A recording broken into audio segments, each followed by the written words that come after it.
Γεια σας. Εγώ είμαι ο Phillip Adams. Δεν μιλάω ελληνικά καθαρά. Θα το κάνω στη αγγλικά. Hello everybody, and thank you for watching. I want to first of all I'd like to thank the Unity4J Greek team for inviting me to produce this video.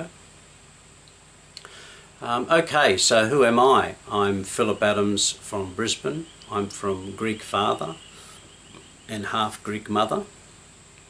My father was born in Egypt. He was a Greek from Egypt. Surname was Anagnostaras.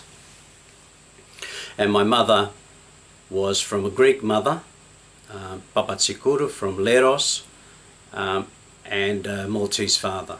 So I'm 75% Greek and a little bit of Maltese thrown in there. But pretty much I'm Greek.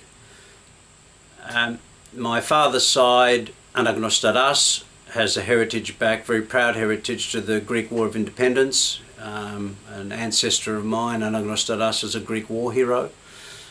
So I very much look upon what he did back in 1821, the first victorious battle against the Ottomans in 400 years to bring about Greek independence, and draw strength from what he did back then, and in some way channeling that into this current campaign.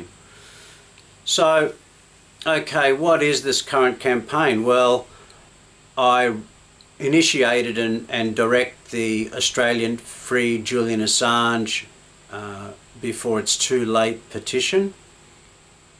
It's a petition open to everybody in the world, including in Greece, to sign it and support it. It's an international campaign. It's being submitted to the Australian government, specifically the Prime Minister, the Foreign Minister, and it is delivered by petition notices.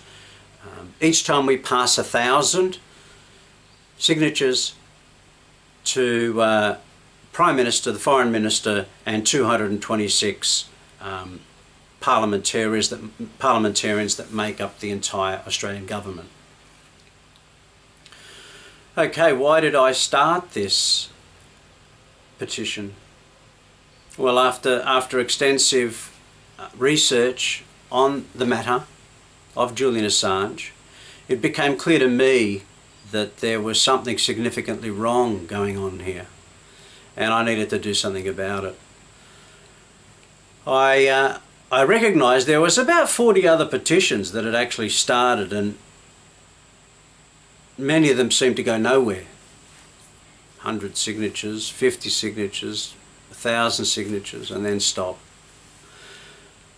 One which appears to be working very well is the one by Yanis Varoufakis, the former Greek finance minister and founder of, or one of the founders of DiEM25, Democracy in Europe, and that is working quite well. They have, congratulations, they have passed 100,000 signatures, which is fantastic. That petition is directed to the Ecuadorian government to maintain and open communication channels to Julian Assange, which is great. We need that. However, that's not going to get him free, which is why I started this particular campaign, petitional movement. I started it in July, and now we've amassed 25,000 signatures. We're approaching 25,000 today. It's been very difficult to get it going. It's been attacked and hacked, and attempts to derail it on multiple occasions, but it's still growing. Now, the important thing about the petition that I initiated, which you can find the links on this site, is that it is correctly targeted to free Julian Assange. Julian Assange is an Australian citizen and more recently became a dual citizen and a citizen also of Ecuador. But he is born and bred from Australia. In fact, he lived a lot of his life, some of his life, where I live now in Brisbane. And I have worked with people that went to school with him. So I have a little bit of, I don't know him. I am in contact with his family, members of his family. I'm just, if I can say so, I'm a marketing and sales person from the corporate world, campaign specialist, and I felt as though I knew how I could do it, make it happen. I understand where this has to go. I understand who the decision makers are that hold the keys to freeing Julian Assange, who hasn't been charged with any crime, yet surrounded by police 24 hours a day, 7 days a week for the last 6.5 years in an embassy in London, and for the last 8 months has been in solitary, locked in a room, no sunlight, no communication, no contact with family, no health care, all for publishing evidence provided to him as a journalist that exposed systemic government corruption and war crimes. And the slaughter of Reuters journalists in Iraq, the Chelsea Manning tapes. Which is what we expect of a journalist, actually. When somebody provides a journalist with evidence of corruption, us as people want to know it and we want to clean it up. Not punish the journalist that published the corruption, evidence of corruption. So this matter became something I had to get involved in, and I decided on July the 11th, after much planning, to kick it off. And it started slow, it boomed, and then it was attacked, cyber attacked, and then it boomed again and it was cyber attacked again, but it's back on, it's working, it's never stopped, never stopped. And as I said, it's correctly targeted. It's targeted to free him, not just to allow a microphone or to talk to his family, but for him to walk out and be free. And that's what we want. And it's the Australian government's responsibility to provide that. He is an Australian citizen. And to date, we haven't seen anything meaningful from the Australian government to free him. In fact, we may have seen complicity to keep him in there, to silence him. And that's not acceptable to the people.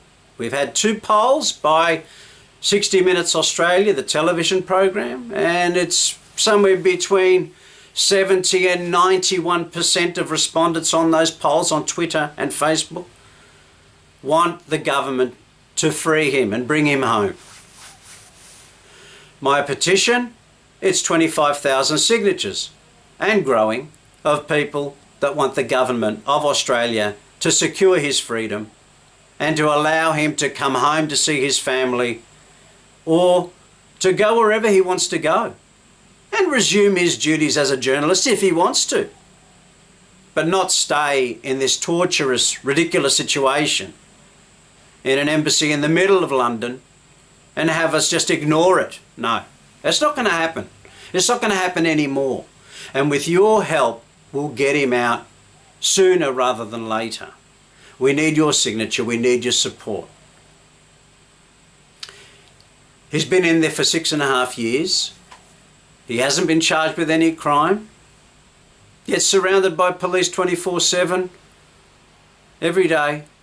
If he walks out, there's a secret extradition order to the United States that will be served on him, and he'll be sent to the United States to Guantanamo Bay or some military prison, and we'll never see him again.